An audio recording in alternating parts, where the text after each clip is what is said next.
Welcome, friends, to another Global Capitalism presentation. This one for March 2025. Our topic today is the two Cold Wars, the old one fading and the new one emerging, and what it all means for the U.S., for Europe, and for the world. We are at a momentous moment in U.S. history and global history. Real basic tectonic shifts are underway in the geopolitics we all have to live with. And I want to talk about that as our main focus. But before I do, I want to say a word about the extraordinary attack on federal employees being undertaken by the Trump-Musk administration here in the United States, because it too reveals much about what's going on in the world. Basically, as I assume you all know, Trump and Musk are busy firing large numbers, many thousands, of federal employees of the United States government. The argument is this has to do with efficiency, but it doesn't, and I'm going to show you how and why that's the case. What Mr. Musk and Trump are doing is taking a meat axe to the federal payroll, to those people who work for Uncle Sam. But they're doing it for ideological reasons, for publicity reasons, for symbolic reasons, and above all, for political reasons. But it isn't efficient, and it's easy to show how and why that isn't. So let's do that briefly before we go into Cold War issues. The federal civilian labor force in the United States, as I speak to you, involves about 2.5 million people. That's right, 2.5 million. There's another 2.5 million that are more or less involved in the military labor force of the United States. So if you put those two together, it's about 5 million. Since the government doesn't seem to be about to attack the employments in the Defense Department, Homeland Security, and so on, although we're not sure yet, it's really the civilian labor force, the 2.5 million, roughly, civilian employees of the United States government that are in the crosshairs, that are getting all the attention, all the firings, and all the hoopla. Is this about efficiency? The answer is no. And it's easy to show, again, how and why that's the case. First of all, the number, 2.5 million, has been about the same for the last 50 to 60 years. Let me repeat that. The number of federal employees of the U.S. government has hovered around 2.5 million for 60 years. During that time, the population of the United States went from roughly 200 million to roughly 340 million. In other words, the same number of federal employees did the work that the federal government performs for an ever larger number of people. Same workers, more people served. You know what that's usually called? Efficiency, not inefficiency. It's fake to go after these 2.5 million on the grounds they haven't been working and doing a bang-up job of servicing an enormously larger population without a corresponding increase in federal employees. That's the fact. You won't hear it often from Mr. Musk or Mr. Trump. They're busy playing theater. But I can show it to you in another way. Let's take a look not at the federal employees for a moment, but at the employees of state governments, all 50 states, and local governments, towns, villages, cities. The employment by the states of civilian workers, about 5 million, more than double the number of civilian workers that work for the federal government. And the biggest of all, local governments, which employ 15 million civilian employees. So state and local are 15 plus 5, 20 million. Federal employees, 2.5 million. State and local are 10 times bigger than the federal in employment. If you wanted to be efficiency driven, your first focus would be on the 20 million state and local, not the federal, because it's tiny relative to the state and local. It's not efficiency that's governing this. Otherwise, they go after the state and local folks. Wouldn't be any more justified, but that's what they would have done. You know why they didn't? Because they cannot. Trump and Musk are working at the federal level. They can't get at the 20 million, at least not directly. So they went after who they could. That's what this is about. Who can you pick out? Who can you demonize? Who can you scapegoat to pretend you're doing something? You're not. And you're certainly not doing anything efficient. Let's be clear. If you fire tens of thousands of people across the federal agencies of this country, which is what they're doing, here's the two messages to the people who are left, the ones who didn't get fired. Number one, your job is a lot less secure than you thought it was, because you could be next. Number two, you're going to be asked to do the work that used to be done by the people who are now fired. You know, in industry, this is called speed up. More is going to be asked of you, but no one is going to be offering you more pay for doing the work of those who are now fired. More work, speed work, less security, that's what you're giving to the people you don't fire. And they are going to fight back one way or another.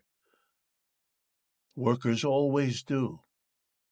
There's no free lunch. You can't hurt the working people of the federal government without blowback. But they're not telling you about that. They're not worrying about it.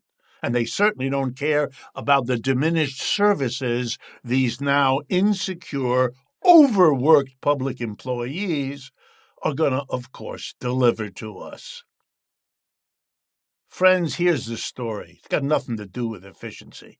This is the age-old mentality of the employer class, acted out by their servants, the Republican Party, and often acted out by their other servants, the Democratic Party. And you know what employers think? They're always paying too much to their workers. They always should get more efficient by getting rid of workers. That's how they think. And that's what we have, employer mentality, gone crazy. This is the babble of bosses when they get together over too many drinks. Oh, we could do better if we didn't have all these people leeching off of the mentality, the aggressive, antagonistic, class struggle mentality of the employer. Seeing the employee, as always, ripping them off and wanting to, in turn, beat them to it by ripping them off. We live in that kind of society. And what we're watching is the servants of the employer class act out their fantasy. They always discover too little, too late, that if you treat your employees that way, your business will suffer. You actually need those employees. They need to feel welcomed. They need to feel secure. They need to feel appreciated. And what Trump and Musk are doing is the exact opposite, and they will have the same comeuppance that private employers keep having, although they never seem to learn the lesson. Okay. One last point. If you work for the private sector, or if you work for the state governments, the local governments, don't think you're going to escape because Trump and Musk are focusing their public relations efforts on federal workers. All those federal workers that are fired, where are they going to go? They're going to go to wherever there are still jobs. They're going to look for jobs in the state government, in the local government, in the private sector. And when they go looking for jobs there, they're going to discover that people are already working there. So they'll go to the employer one way or another, and they'll say, I know you have John or Mary working here in the state government, local government, in the private factory, in the office, in the store. But I'll work for less. I'll work longer hours. It's well known. That's what economics teaches. If you shift workers from one sector to another in a massive, sudden way, which is what Musk and Trump are doing, you drive down the wages and you worsen the working conditions in those industries to which the fired workers look for jobs. The program of Trump and Musk is an attack on the entire working class in the United States, and the working class needs to wake up, realize what's going on, and mobilize its considerable forces to resist and to fight back. Fortunately, that's what's going on.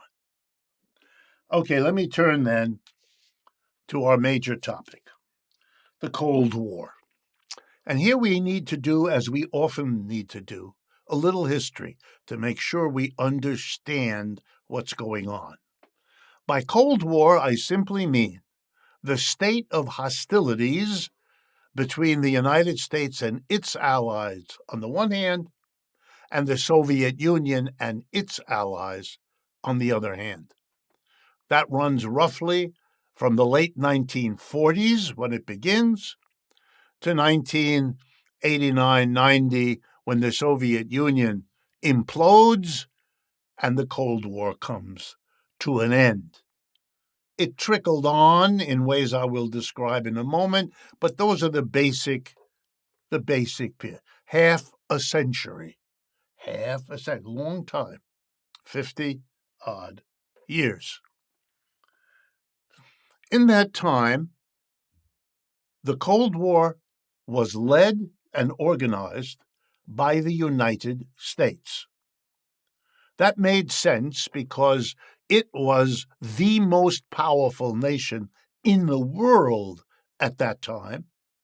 All of the other contenders for possibly being powerful in the world, Britain, France, Russia, Germany, Japan, and that's about it, had all been destroyed in and by World War II. So when the war is over, 1945, the United States is left standing. With the one exception of Pearl Harbor, no bombs fell on the United States. Bombs fell all over every one of those other countries. The percentage of our military as a part of our labor force much smaller than in those other countries, and on and on and on.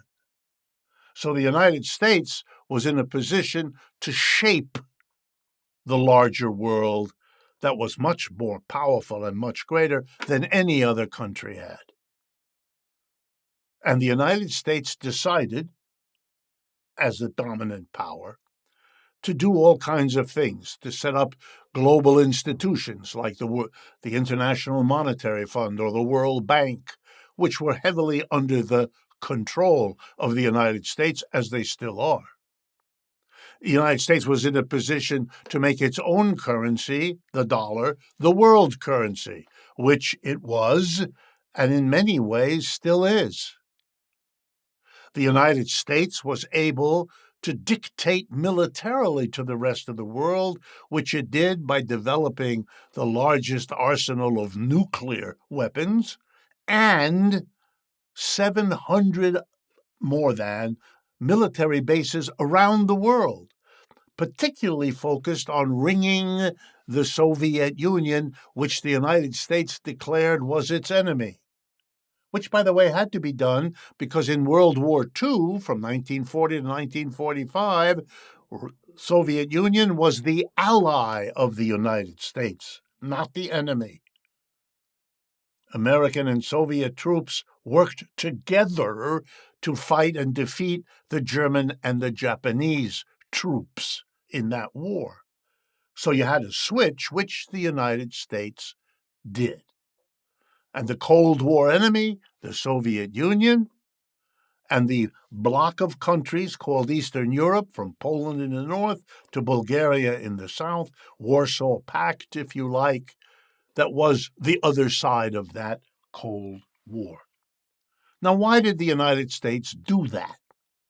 It did it because it served two key interests of the United States at the end of World War II. Number one was to use the language of our government, contain the Soviet Union, keep it blocked in over there in Russia, over there in Eastern Europe. And after a few years, after the Chinese Revolution, over there in China too. That was one goal. And to achieve containment, the United States hooked up with its allies, mostly in Europe, but also including Canada, who was then considered a friend, to form NATO, North Atlantic Treaty Organization, a defense pact whose basic line was, we're all united against the Soviet Union, and we will fight, if any of us is attacked, we will fight as a bloc against the Soviet Union, which, given the dominance of the United States, made the enemies of the Soviet Union overwhelming, certainly frightened the Soviets at that time and for most of the years since. But there was a companion not often understood, but should have been understood as core to the Cold War, and that was the repression of domestic anti-capitalist political forces located within the working classes, not just of the United States, but of every one of the European countries, of Canada too. During the 1930s depression and during the wartime alliance with the Soviet Union, socialist and communist parties of various kinds had become much, much stronger in the United States than they had ever been, in Western Europe than they had ever been. They were real challengers for power. After World War II, the number two political party in Italy was the Italian Communist Party. In the first government that General de Gaulle set up after World War II was over, he had to give several cabinet posts to the Communist Party of France. Why? Because in Italy, in France, and in many other European countries, the core of the resistance to the Nazis were socialists and communists everywhere. And that made them very strong at the end of the war, understandably. The United States, too, saw an immense growth in the power and prestige of socialist and communist parties here in the United States. Repressing them was an urgent activity. Here in the United States, it had a particular twist, because what had grown most dramatically in the 1930s was the labor union movement, the CIO, much larger than the earlier AFL, as they merged eventually to be what we now call the AFL-CIO. And the leading militants who helped organize all those unions in the 1930s, they were socialists and communists, because those parties and the labor movement worked closely together, very successful. By World War II's end, the American employer class had a real enemy at home, the union movement, which had showed its power and showed its reach. That union movement had been strong enough to get the Social Security system passed during the Depression. The unemployment compensation program passed during the Depression. The first minimum wage ever passed in America during the Depression. The first federal jobs program for millions of unemployed people. During the Great Depression, when the government had no money, The labor movement and the socialists and communists all got together and won those programs. The employer class had to pay for them, and they were not happy. So after the war, they wanted to crush what was called the New Deal coalition, unions, labor, to push back, to undo the New Deal. They've been trying to do that ever since, with growing success, I might add. But they started right after World War II, was part of the Cold War, because here was the link. You attacked the socialists and the communists and the labor unions. You attacked them for either being agents of Moscow or dupes of Moscow or fellow travelers. You changed the militant unionist at home from being that, which is what they were, to being an agent of a foreign power, which you could hate because you were already dealing with that foreign power, not as the ally they had just been, but as the evil empire you wanted to rebrand them as. So the Cold War involved NATO against Russia and an attack on the left inside the United States by treating them as agents of Russia. So you could nicely wrap it all together. Russia is why we have radicals in the United States. A nice argument because it shows that they're not really part of us. They're agents of somebody else. You don't want to admit that it's your own system that produces the unionist, the activist, the social critic. So you can blame it on outsiders. All embattled regimes blame it on the outsider. Can't admit it's an inside job, always is. But okay, we had a Cold War. And it worked. It isolated the Soviet Union, and they were able to smash the left. They were able to do it better in the United States and Britain than they were on the continent because of the anti-fascist resistance movements in Europe against the Nazis had given socialists and communists the kind of reputation that made it impossible for those governments to repress them. They tried. They succeeded in many ways, but they could never do what they could do in the United States and Britain. And the history of those countries ever since has showed that. Now, the calculation behind all of this was that the United States capitalists, the employer class, would be insecure if threatened effectively by the Soviet Union as a foreign power and by unionists, socialists, and communists at home.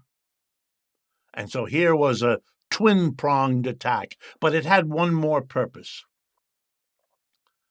Anti-communism at home and anti-Soviet NATO abroad was a wonderful cover to hide something else that was going on, namely the expansion of the American empire. World War II had exhausted the European countries. Those are the ones that had pioneered colonialism. They had the great empires. Britain had India and many other parts of the world. The French had huge portions of Africa. The Germans at one point had also had it. They had lost it a little earlier. The Japanese were expanding. All of those people's empires had been destroyed. They couldn't afford to maintain them after the terrible losses they suffered in World War II. So as they withdrew or were thrown out of their colonies by revolutions, anti-colonial revolutions, the United States stepped in. It didn't have the bad reputation. It had not participated in the old colonialism. It had been a colony itself who fought a violent revolution to stop being one. And that was the mood of the late 20th century. So the United States could quietly come in and establish commercial, industrial, and financial relationship, bringing the dollar, bringing loans from the IMF and World Bank that it controlled. It took over, and its 700 bases were a very convenient accompaniment to becoming the dominant economic power in the world. The U.S. empire replaced the European empires across the second half of the 20th century. But it wasn't admitted and it wasn't made public. It was hidden behind the Cold War that we have to fight with that evil Russian Empire. Russia did develop nuclear weapons during the Cold War. So they became a serious military problem for the U.S., but they were never a political problem. The United States outmaneuvered them in the United Nations at every turn, and they were laughably behind the United States economically across the entire Cold War. The GDP, the gross domestic product of the United States during the Cold War, was always 10 to 20 times that of the Soviet Union. There was no economic competition. There couldn't have been. The Soviet Union had no chance. And so in that period, the United States accomplished what it set out to. It did contain the Soviet Union. It did. And it did squash the labor movement, the socialists, and the communists. Labor movement was 1/3 of our working class population in 1950. It's now 1/10. A very dramatic, systematic drop. The Communist Party barely holds on to a minimum existence in the United States, and the same is true for the two old socialist parties. They exist, but their influence is a tiny fraction of what it once was at the end of World War II. The old Cold War did its job. And then a number of things happened to change everything. And that's what's so important to understand now. Number one, the Soviet Union, which was the whole story of the Cold War, collapsed in 1989 and 90. It's gone from the story. You can't sustain a Cold War against an enemy who isn't there.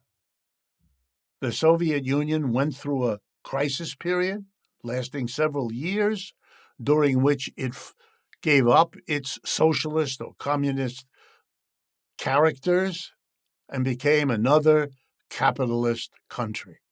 Yes, the government has a big role there, but it does in many parts of Europe. That's not unique to Russia. It does in many parts of the world, which are not called a Soviet bloc, never were, and aren't now. The Soviet Union became another, albeit big, European capitalist country with a large governmental sector. But it really shook up the whole idea of the Cold War, number one. Number two, the rest of the world recovered from all the damage done in World War II. Took them decades, but they did, led by, in the capitalist world, Germany and Japan, who really came roaring back to become the dominant capitalist countries other than the United States in the latter part of the 20th century. And then, even more dramatic, much more dramatic, the explosive growth of capitalist relationships in China. And by capitalist relationships, I mean the employer-employee way of organizing business, whether that's in a private enterprise or one owned and operated by the government. If you hold on to the minority of executives and leaders and capitalists, it doesn't matter whether they're state employees or private people, the relationship in production between them and the mass of employees is quite similar. That's why we call one of them private capitalism and the other one state capitalism. Socialism sort of gets involved with state capitalism, and you have to be a little bit more complicated. China holds on to employer-employee relationships, but it also has the right, as it does, to claim that it is socialism with Chinese characteristics. It's a little bit like Scandinavia was socialism with Swedish characteristics, or Germany is socialism with German characteristics, and so on. My point here is that the changes that happened, particularly at the end of the 20th century, were the beginning of the end of the old Cold War, and we're now living at the end. Here were other changes that played a role. The United States empire began to shrink.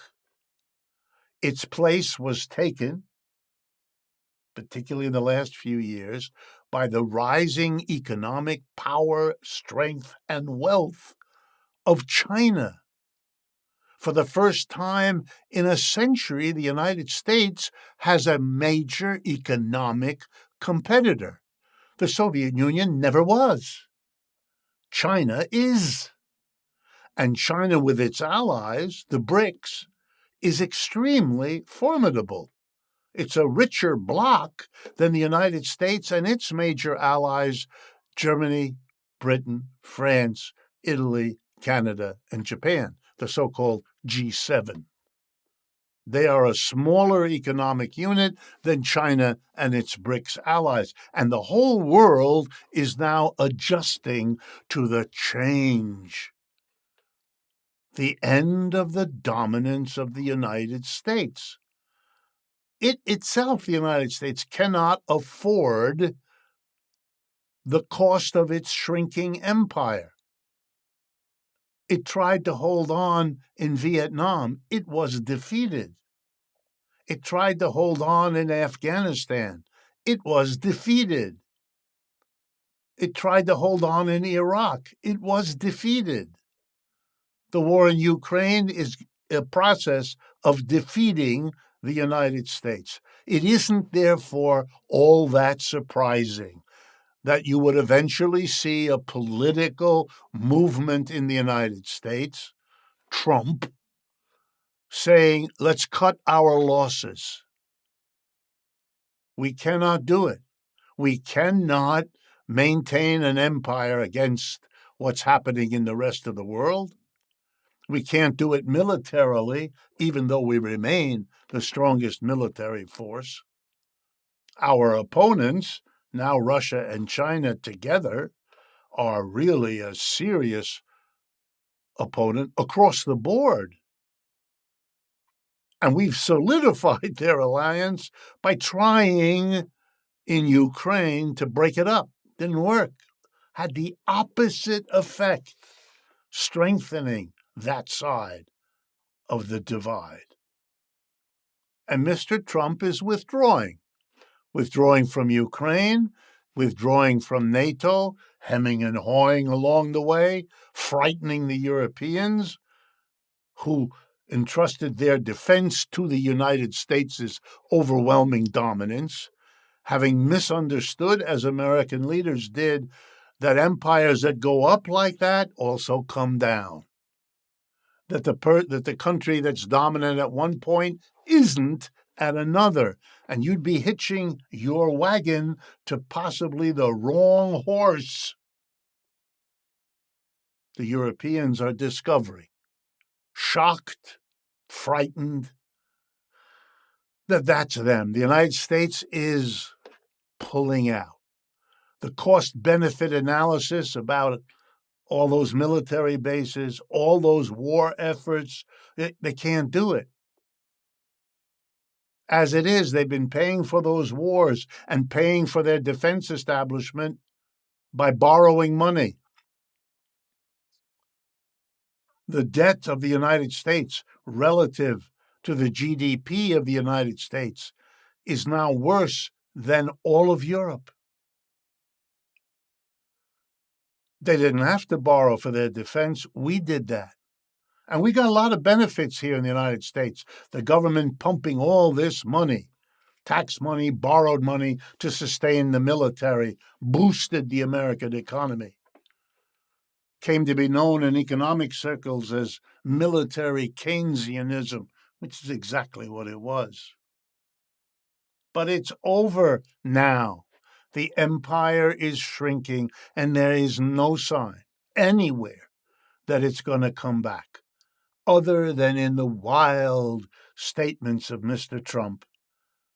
And we know what credence to give them. It's shrinking everywhere. And just as Mr. Trump had to recognize it when it came to the war in Ukraine, his successors, Republican, Democrat, or other, will have to come to terms with it more in the years ahead. But they don't want to. The United States is a remarkable place in which I was born and lived and worked all my life. Remarkable not in the ways it likes to imagine, but in this way. It practices what psychologists call denial. We've talked about that in the presentations in the past. In the last election, neither Mr. Trump nor Ms. Harris could speak a word about a declining empire. They couldn't speak a word about the losses in these wars and what that means. They couldn't speak a word about the rise of China and the BRICS in terms of what it says about, oh no. All you had was denial. We are the biggest, greatest country in the world, repeated over and over. That kind of repetition usually signals that whoever's doing it knows somewhere that it isn't true, but reassures themselves by saying it over and over. We do have a choice. We can sit down with the emerging Chinese economic powerhouse that has already shown us it can match every American technological breakthrough by a Chinese equivalent. Nobody else can do that. The Europeans can't do it. They're acutely aware that they are unable to do it. The economic powerhouses are the United States and China, and they will either sit down and work out how to share and live in this planet together, or they'll destroy everybody, themselves included. We all know which we hope for. You don't need me to say it. But we don't have that yet. Instead, we have the United States provoking China at every turn, and the Chinese defending themselves, understandably. It's a very old story, the empire that goes down, trying to prevent the others that are emerging. Never works very long. In the end, it's kind of easy to say which way it's going to go. It's already becoming clear now. But that doesn't mean that the declining will understand or face its reality. That may take more disappointments, more lost wars, more economic turmoil at home. Our problem is our capitalist system and the decline of our empire, which interacts with our economic system so that each worsens the other. That's where we are. Very hard place to be. I'm compassionate with my fellow Americans, left-wingers and right-wingers. It's hard to go through the decline of the empire. It was so much more positive when it was rising. But that's no excuse for not doing it. We do have to face the reality. Otherwise, it will keep on crashing down on us in ways that we will be less and less able to shape or to control. And that would mean sitting down with the Chinese and working out a deal. But so far, no, we have our Seventh Fleet over there in their ocean. We fight with them over their little territory of Taiwan. We ring them with military alliances and bases. We do to them what they've never done to us. It's extraordinary. But the illusions about it, the make-believe, the ideological theater performed as this new anti-Chinese Cold War becomes our reality because the other one is gone, is faded away. And the delusion is sustained by imagining that what made the Soviet Union disappear was something the West did. It didn't. The Soviet Union didn't collapse because the West invaded it or bombed it or shot at its troops or anything like that. It fell apart of its own internal contradictions and problems that it postponed, kicked down the road, evaded until they came back and were presented as more than you could do. That's typically how societies fall apart in most cases. And why is it important to learn the lesson? Because the question that you all have to ask and answer is whether or not that isn't what's happening in the United States today. The growth period of the United States, the ride up of the empire, was a time when we encouraged and welcomed wave upon wave of immigrants. We understood they brought ingenuity, they brought energy, they brought their youth, they brought their productivity. They literally made America great. Now we can't absorb them anymore, so we demonize them. We turn them from being the agents of success into being the causes of failure. Folks, won't work. Sure, you can deport them, but it's a sign of America's lack of ability to absorb them the way it once did. Think of the irony. Mr. Trump wants to make America great again, to go back to what it was. Yeah, but what it was the welcomer of immigrants. Go take a look at what it says on the Statue of Liberty. It's a sign of decline, as there are so many. The divisions in our society, the hostility, the fact that serious people in other ways would get excited about a government that whacks the 2.5 million federal employees only because it can't get at the 20 million state and local public employees.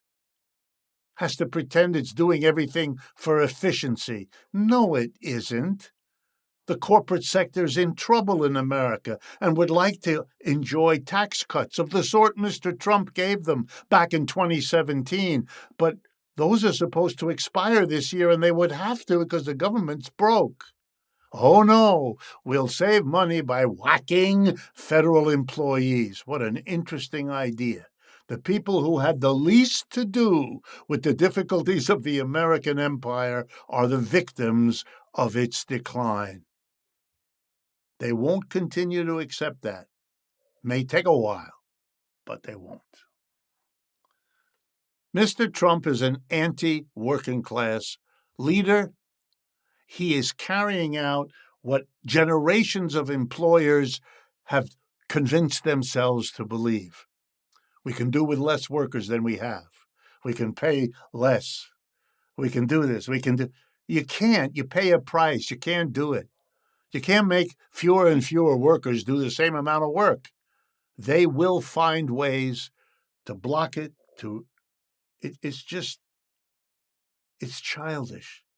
Same thing, you can't keep cutting the taxes from business and put it on to individuals. They will have a tax revolt, and then the whole system will be in trouble. You can't keep doing it. It's not working. But they're employers. Their eye is on the profits. And if you can do something to improve their profits, they'll let you do it. They can't afford to look at the long-term results. because their decisions have to be made now. Their profit has to be good now to move their career up. Otherwise, their career goes down. Capitalism turns out to be its own worst enemy, to have the kinds of problems that it has to turn in to solve. It can't keep finding foreign problems, not foreign immigrants, not foreign trading partners that are cheating us, not a foreign empire that is threatening us. Stop. Look to your own system. It too, like all previous systems, has a period of rising, a period of success, and then a period of decline and disappearance. Let me conclude by talking a little bit about Europe, because Europe is caught in all of these developments. It may have imagined it could escape them, but now it knows it cannot. Mr. Trump is disrespectful of Europe. He is disengaging from Europe. He's not doing it because of Europe. He's doing it because of the problems of the United States in the world economy. He's gearing up for the new Cold War that's emerging, the one with China. And he knows he has to be focused. He doesn't have enough resources to fight that war together with the old Cold War with the Soviet Union / Russia, together with the declining empire. It's too many problems, and he doesn't have the resources. So the people he used to be able to work deals with are being told, I'm in trouble. I can't work the deal the way it was. I need it to be better for me, and I'm going to force that, even if it's bad for you. You're my friend, Canada, Mexico, Japan, but you're also a way I have to have more resources to save myself. The Europeans don't want to face that. They think it's just Mr. Bad, Mr. Trump, not Mr. Bad, Mr. Trump. Would have happened sooner or later with the others, no matter what they tell you. Yes, the Democrats will deny and they'll blame Mr. Trump. Childish. It's a little bit like Mr. Trump blames them. You saw that with the absurd story of the eggs. The United States is suffering a wild inflation of egg prices. It has chosen, because it works like denial, it has chosen to blame the egg price inflation on the bird flu. Remarkable. Bacon, which is often eaten with eggs, has also seen a very dramatic price rise over the last 20 years. And at least the last time I remember my biology classes, bacon comes from pigs who do not suffer from the bird flu. Well, what is it? Have pigs had a flu too? Here's the story. 3 or 4 capitalist enterprises dominate in both the pork and egg industries. Not in the same way. It's a bit more in pork than it is in eggs, but it's basically dominated. And for them, a flu, if there is one, it means a shortage of eggs, which means the prices go up. And they have a lot of interest in high prices for what they sell. If the price goes up more than the quantity goes down, their profits go up. And guess what? Across the time of this inflation, their profits have gone up. Hint. This is a story about capitalist enterprise and how it reacts. Egg prices are not just up because there's a flu. Bacon prices aren't up at all because it's a flu in birds. Stop. This is capitalism's tendency to monopoly that's playing out its very old role just again. But here we have the Trump government running around the world looking for eggs. The egg businesses that depend on it aren't looking around. Hint. But you don't need hints. Here's the problem. For centuries, Europe was the center of the world activity, at least those of us in the West think about. Greece, Rome, the great feudal period, the colonialism in which the Europeans carved up the world. Europe is now out of it. Europe is the lost continent. Europe is fading as the United States tries to hold on to its declining empire, and the Chinese are trying to figure out how to use and develop their emerging empire. Thus, the new Cold War is quite different, the U.S.-China one, from what was the U.S.-Soviet one. Very different, even though the word Cold War applies in both cases. The fading old one and the emerging new one. But they leave Europe lost. And if you look at Europe now, you will see that. The near hysterical notion that in the case of the Ukraine war, that the Russians won even facing the Ukrainians closely allied with both Europe and the United States. The Europeans are now telling us they're going to go on fighting with the Ukrainians minus the United States. That's fantasy. You couldn't win with it. You surely cannot without it. You're going to spend $800 billion on military defense? Two warnings to you. Number one, it'll take you years. Ukraine doesn't have years. Number two, you can only pay for that if you gut the welfare systems of Europe, which are the pride and joy of those people, and they will not give it up without an immense fight that you're just not facing, and which, in all likelihood, you will lose. Europe is in an incredibly difficult spot, one they chose, particularly the leaders now who were the ones who love to proclaim themselves as the close allies of the United States. The United States is going down as an economic empire. If the Europeans are not careful, they will take them down and indeed use them to cushion their own decline. The Europeans don't know how or where or when to begin to develop an alternative strategy to the one that they are being caught up in because they're not one of the two major economic blocs.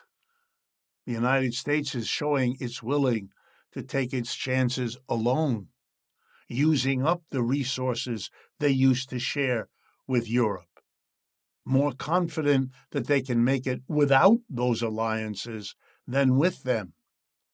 Mr. Trump is very confident. We will do better cutting our relationships with Canada and Mexico than we would have done had we maintained them. That's the break with Mr. Biden. It's always been a dispute here between the Republican approach and the Democratic approach to perpetuating, saving, supporting, and encouraging capitalism. The problem for both those parties is that that agenda is no longer adequate.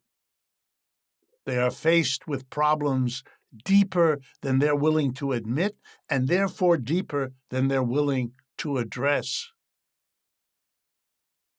They're caught, and we are caught in and with them. The one thing we have, which these lectures are designed to foster, is the ability to take a step back and look at the situation without the desperate need to deny all the things that I've said, all the things that I've pointed to. We don't need to engage in scapegoating this or that marginal group. Immigrants 1 year, public employees the next year, and who knows who comes next. This is remarkable, a society flailing around. But we can make a difference by thinking straight, talking to one another, listening to analyses that go beneath the surface, not getting caught up in irrelevant theatrical details, but asking the basic questions and beginning to fight back, first at the level of understanding and then at the level of ongoing political organization. If presentations like this strike you as useful, as correctives for what you get in the mainstream media, then please share this video with your friends, your neighbors, your co-workers, your family. That's why we produce them. And of course, leaving it for last, doing all of this takes time and money. If you can contribute to help defray the costs, please know that would be very much welcome and very appreciated. And the easiest way always is to go to our website, www.democracyatwork.info, for all the ways you can do that. Thank you.